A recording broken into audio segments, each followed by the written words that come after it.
We are not in the end times. Hey guys, it's John out here on my back deck enjoying a brisk morning. It's 47 degrees. Already drank my mug of coffee. Sorry for you guys who are looking forward to me sipping that. I wanted to hop on and talk about the concept of being in the end times. If you're like me, you watch a lot of spiritual YouTube channels or spiritual topics on YouTube, and the algorithm will start feeding you spiritual topics. When you start looking at these spiritual topics, you're going to find out very quickly that the bulk of the ones who lean into ancient texts are telling you that you're in the end times. And the reality of it is that is absolutely prophecy. That is prophecy. Now, the concept of prophecy and being in the end times is antithetical to the ancient teachings, actually. The Bible literally says, no one will know the day or the hour. No one will know the day or the hour. And for someone to hop on and say, this is what's happening, then what's going to happen is you're going to start to listen. And then if you choose to believe that, you're going to end up in a very scary life because you're going to believe in the end times. But let's talk about the end times themselves. End times come out of mostly the Paul teachings. Now, when you look at the New Testament, the number one author of the New Testament is actually Luke. The number two is Paul. The number three is John. But Luke is 47% of the New Testament, and Paul is 42% of the New Testament, and John is 20% of the New Testament. Everybody else is down in the single digits after that. But who's Luke? According to the texts, Luke is a disciple of Paul. So Luke is actually spewing things that Paul was teaching. Now, who's Paul? Paul was an apocalyptic preacher who truly believed, by his own writings, that the end time was happening while he was still alive. So the concept that we're in the end times now is a negotiation with the text to say that, see, all these things that are happening in the world, these are the prophecies come into reality.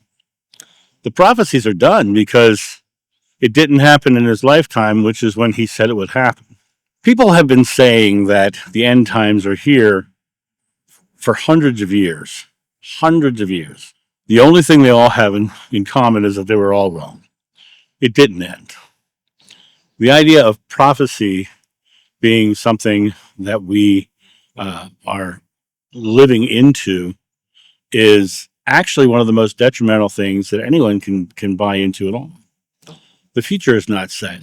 Both Yogananda and Jeshua said in their various writings, or their various supposed writings, that, be here today, tomorrow takes care of itself. In other words, don't believe in prophecy. Don't believe in prophecy because there's nothing ahead of you. Nothing's impossible for you. That's in the Bible itself. Nothing's impossible for you. Well, if the end times are here, then things are quite impossible.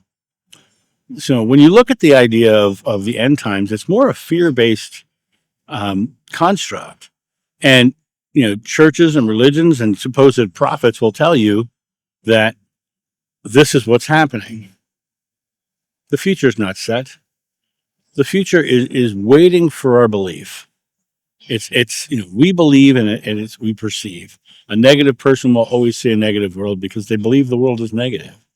A positive person sees a positive world. And the world itself is a construct of our belief. In the beginning is the Word, and the Word was with God, and the Word was God. And Christians will tell you the Word means Jesus. And I'm going to tell you, your words, your thoughts, your beliefs go out to God, and God shows you those beliefs in the image around you. So each one of us is having our own reality. And we can be prophetic in our own future because we're the ones creating the future. The more conscious we are with that creation, the more we create for ourselves. But that doesn't mean you're creating for everybody else. The concept of prophecy itself is literally a fear-based ideology. If you look at the prophets online, they're all telling you the world's coming to crap. You want to know something really interesting? October, November is an interesting time on YouTube because every year suddenly there's all these YouTube titles that say, you know, the next year, if it's right now it's 2024, they'll say 2025 is going to be an earth shattering year. Guess what happened in 2023? They said 2024 is going to be the earth shattering year. Same thing happened in 2022 and 2021 and 20, and it'll happen again in 2025 when they say 26 will be a earth shattering year. They'll start throwing these prophecies up. Why? To get you to view it, to get you to see it. They start creating these stories that's ahead of them rather than living now in the present, taking this moment and living a joyful life, living a happy life, creating a wonderful world. Instead, they're saying it's out of my control and it's all doom and gloom. So when I look at the idea of this YouTube prophecy and the end times, I kind of walk away from it.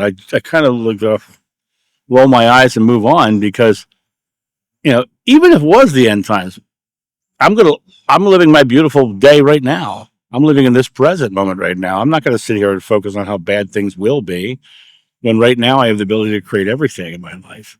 I mean, I'm sitting out here on a back deck on a fall morning, and if you look, the leaves are beautiful behind me. The sky is clear, not a single cloud up there, and I hear birds in the distance. It's a beautiful, beautiful morning. But how would that morning be if I sat here and said, oh my God, we're going to die tomorrow? I'm wasting this moment. I'm wasting this moment on somebody's ideas, fear-based ideologies that are being pressed upon me by social media. Let go of the prophecies. It doesn't matter.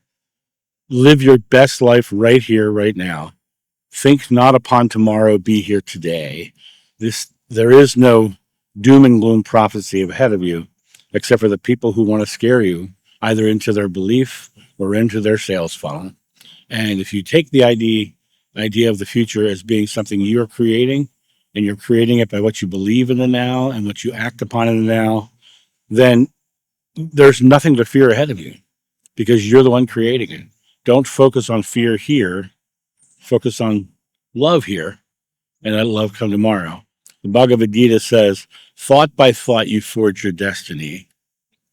And I'm going to paraphrase this next part. It says, therefore, to keep your mind on the positive rather than the negative is considered the austerity of the mind. It's the austerity of the mind. It's the truest, most beautiful way. Be focused on the positive rather than the negative. Nothing is set in the future. Paul thought the end times were coming in his lifetime, and that was 2,000 years ago. So much so, he told all Christians they should be celibate because there's no need to have children. So think about that for a second. Think about that for a second. He thought there was no reason for them to even worry about perpetuating their line of family because he didn't think there was going to be a need because the second coming was coming in his lifetime. And Luke was right there with him because Luke and Paul speak with one voice. And the 80% of the New Testament is Luke and Paul. So in the end, 80% of the New Testament is really just Paul. And Paul, according to James, the brother of Jeshua in the Gnostic text, is, quote, the liar, unquote. So don't put your faith in a liar. Put your faith in creating a beautiful and joyful world and lean into that and create that. And that's my thought on this. You guys have a great day. And I'll talk to you soon. See you. Bye.